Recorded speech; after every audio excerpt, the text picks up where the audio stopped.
Hello everyone, कैसे हैं आप सब। मेरे channel study law with Digvijay पर आपका बहुत बहुत स्वागत है। दोस्तों, हमारी जो इंडियन एविडेंस एक्ट की जो लेक्चर सीरीज चल रही है उसमें आज हम पार्ट 5 जो है हमारा उसको डिस्कस कर रहे हैं। और सबसे बड़ी बात यह है कि आज जो है हम बहुत इम्पोर्टेंट टॉपिक है फैक्ट्स एंड इशू उसको डिस्कस कर रहे हैं। तो फैक्ट्स एंड इशू में सबसे बड़ी बात क्या होती है साथियों कि जो आपका फैक्ट्स एंड इशू होते हैं वो इजी लैंग्वेज में एक समझा जाए तो उसको ये कहेंगे कि जैसे मान लीजिए कोई दो लोग हैं, तो दो लोग वो अगर किसी बात पे विवाद होता है तो वो सबसे पहले क्या होता है, इतना बढ़ जाता है कि उन्हें कोर्ट जाने की आवश्यकता महसूस होती है। अब वो मामला सिविल भी हो सकता है, वो मामला क्रिमिनल भी हो सकता है। तो अब देखिए, जब कोई भी वहाँ पे पहुंचेगा तो वो वादी हो जाएगा और जो बाद में पहुंचेगा जिसके ऊपर आरोप लगाए जाएंगे वो प्रतिवादी हो जाएगा। तो जो वहाँ पे पहुंच करके आपके प्रतिवादी के खिलाफ जो है प्लेंट दाखिल करता है, वाद पत्र दाखिल करेगा, वो उसमें जानकारी लिख करके देता है। तो आप ये समझिए कि उस जानकारी में जो सत्य चीजें होंगी वो तो प्रतिवादी एक्सेप्ट कर लेगा, ठीक है। अब जैसे वहां पे लिखा कि इनका नाम दिग्विजय है, ठीक है, एक्सेप्ट प्रतिवादी ने एक्सेप्ट कर लिया, ठीक है, कि हाँ भाई चलो मेरा नाम दिग्विजय है, इसमें कोई इस फैक्ट में तो मुझे इस साक्ष्य में मुझे कोई दिक्कत नहीं है, इस तथ्य में मुझे कोई दिक्कत नहीं है, ठीक है। अब यहाँ पे लिख दिया कि इनके यूट्यूब पे क्लास चलती है, आप लोग भी देख रहे हैं, इस तथ्य से भी मुझे कोई दिक्कत नहीं है। लेकिन अब ये बोल दिया गया कि इनकी जो है मतलब जो है ये अंबानी से भी ज्यादा पैसे वाले हैं, तो अब इस तथ्य पे विवाद हो जाएगा। तो फैक्ट इन इशू यही तथ्य बन जाएगा और किसी भी मुकदमे में, किसी भी वाद में फैक्ट इन इशू वही होता है, विवाद्यक तत्व वही होता, तथ्य वही होता है जो जिस बात पे या जिस तथ्य पे विवाद उत्पन्न होता है। अब आप इस बात को कुछ इस तरीके से समझिए कि आपने कहा कि राम ने श्याम को मारा, ठीक है, तो ये बात प्रूव करनी पड़ेगी, यही एक बहुत बड़ा तथ्य बन जाएगा कि यही फैक्ट इन इशू बन जाएगा कि क्या इसने मारा है कि नहीं मारा है। ये जब तक साबित नहीं किया जाएगा तब तक ये विवाद्यक तथ्य मतलब फैक्ट इन इशू के रूप में आपके सामने बना रहेगा और इसी बात पे निर्णय दिया जाता है। यही मुख्य तत्व होता है जिसपे अदालतें जो होती है वो न्यायाधीश जो होते हैं वो निर्णय देते हैं। तो आप इस बात को समझे होंगे एक आसानी की भाषा में। अब आइए हम देख लेते हैं कि जो है इसमें जो फैक्ट इन इशू है वो बेयर एक्ट में क्या लिखा है। तो बेयर एक्ट में जो लिखा है वो हिंदी में मैंने यहाँ पे लिखा हुआ है कि विवाद्यक तथ्य की परिभाषा भारतीय साक्ष्य अधिनियम की धारा 3 में, इसमें धारा 3 में दी गई है। और विवाद्यक तथ्य से अभिप्राय है कि ऐसा कोई भी तथ्य जिस अकेले ही से अन्य तथ्यों के संसर्ग, मिश्रण या संबंधित, मतलब संसर्ग मतलब तथ्यों से संबंधित, यहाँ पे मान लीजिए संबंधी मान लीजिए या मिश्रित मान लीजिए, भाई कई सारे तथ्य होते हैं ना, तो उनको मिश्रित आप मान लीजिए या जो भी संबंधी मानने चाहें तो अपने हिसाब से अर्थ लगा सकते हैं आप। तो तथ्यों के संसर्ग में किसी ऐसे अधिकार, दायित्व, निर्योग्यता में के जिसका किसी वाद या कार्यवाही में प्राख्यान मतलब किसी बात को स्वीकार किया, एजर्टेड किया गया है, या प्रत्याख्यान या किसी बात को जो है आपका डिनाई किया गया है, अस्वीकार किया गया है, उसका मतलब विरोध किया गया है। अस्तित्व, अनस्तित्व, प्रकृति या विस्तार की उपपत्ति अवश्यमेव होती है। तो ये देखिए बेयर एक्ट की लैंग्वेज है, इसको आप जरूर से जरूर, मेरा तो आपको यही कहना है सीधा सीधा कि आपको हूबहू यही लैंग्वेज जा करके जो है आपको लिख देनी है बेयर एक्ट की, अपनी कॉपी में, मेंस की कॉपी में जो है अपनी आपको लिख देनी है। अब आपको करना क्या है, अब आइए देखिए, ये यहाँ पे एक इलस्ट्रेशन दिया हुआ है, उदाहरण दिया हुआ है, दृष्टांत के माध्यम से हम समझ लेते हैं क्या है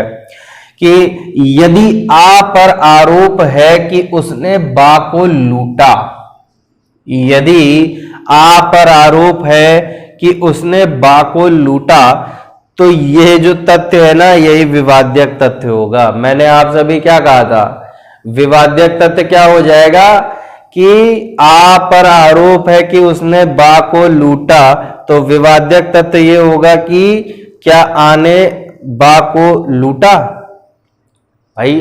लूटा कि नहीं लूटा इस बारे में तो आपको कोई आपने ना देखा है ना तो आपको कुछ पता है कि हाँ भाई लूटा है कि नहीं लूटा, तो क्या हो गया, फैक्ट इन इश्यू यही बन जाएगा।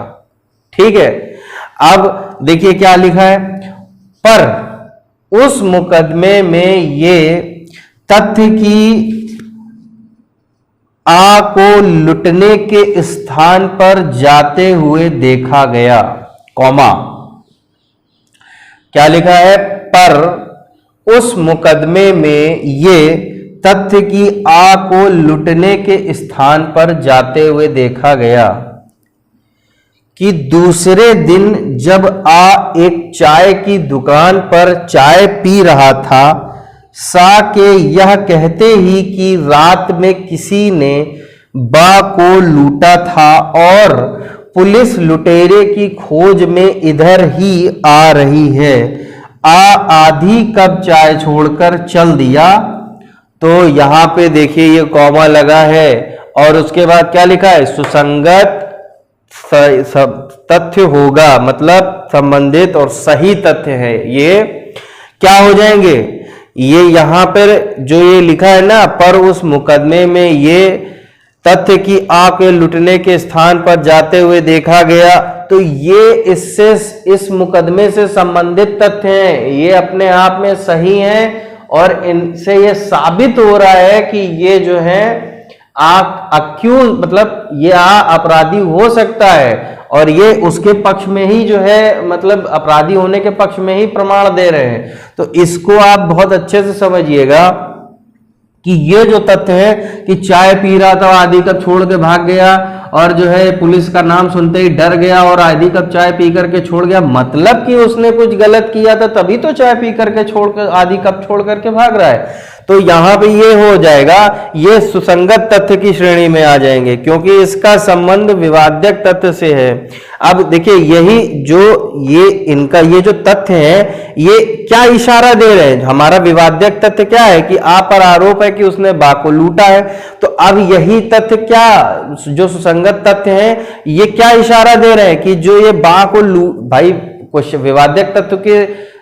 रेफरेंस में या उसके आधार में ये सुसंगत तथ्य हमको इशारा कर रहे हैं कि यही आधार बना करके ये समझ लीजिए कि इसने बा को लूटा था, तभी ये आधी कप चाय छोड़ करके भाग जा रहा है, तभी पुलिस के नाम से डर रहा है, तभी ये जो है आधी रात में, मतलब या जितने बजे भी उसको लूटा गया आधी रात में, तो ये उधर जाते हुए देखा गया। तो यही सुसंगत तथ्य तो जो हमारे विवाद्यक तथ्य से संबंधित है, यही उस उदाहरण के अंदर जो है हमें बताया जा रहा है। तो इसको आप जरूर ध्यान रखिएगा साथियों, और यही हमारा विवाद्यक तथ्य होते हैं जो कि किसी विषय को साबित किया जाता है। आपको जैसे अभी यहां पे आपको मैं दोबारा इसी लाइन को बोल देता हूं कि आ पर आरोप है कि उसने बा को लूटा, तो विवाद्यक तथ्य तो यही होगा ना कि क्या आ ने बा को लूटा। तो मतलब यहां पे आप ये समझ लीजिए कि जो ये अगर कोई लूट की बात हो रही है या किसी पे इल्जाम लगाया जा रहा है कि वो उधर भागते हुए देखा जा, मतलब उधर उसने जो है चेन जो है चोरी कर ली, तो चेन चोरी कर ली उसके लिए आपको कोई साक्ष्य प्रस्तुत करना होगा, ये तथ्य आपको साबित करना होगा और इसी तथ्य के साबित होते मुकदमा आपका खत्म हो जाएगा। तो ये होते हैं आपके फैक्ट्स एंड इशू। तो अगर आपको कोई डाउट है तो आप इसमें कमेंट बॉक्स में जरूर पूछिएगा, आपके डाउट को क्लियर किया जाएगा। और इसके नोट्स जरूर बनाइएगा, बेयर एक्ट को अपने बाय हार्ट करिए, उसको पढ़िए और उसके नोट्स बनाइए। प्री और मेंस दोनों में ये आपका आता है। पेपर 4 में आपका साक्ष्य अधिनियम प्रोसीजर के बारे में पूछा जाता है, ये एक प्रक्रियात्मक विज्ञान आपका विधि है। तो इसको साथियों आपको मेंस और प्री के दोनों के हिसाब से चल करके पढ़ करके तैयार करना है, और ये आपके लिए बहुत महत्वपूर्ण विषय है। हमने आपसे बार बार कहा है कि चाहे एडवोकेट्स हो, चाहे वो एलएलबी के छात्र हों, चाहे वो पीसीएस जे की जो तैयारी कर रहे हो, उनके सबके लिए ये लेक्चर जो है बहुत महत्वपूर्ण है। इसलिए आप चैनल को सब्सक्राइब जरूर कर लीजिए और चैनल के साथ बने रहिए, ताकि आपको जो है लेटेस्ट अपडेट जो वीडियोस होती हैं उनकी मिलती रहे। बेल आइकन को भी जरूर प्रेस कर लीजिएगा, जिससे आपको हर समय जो है जो भी अपडेट में आएगी वो तुरंत मिल जाएगी। तो तब तक के लिए पढ़ते रहिए, मस्त रहिए और कोरोना से दूर रहिए। मिलते हैं आपसे नेक्स्ट वीडियो में।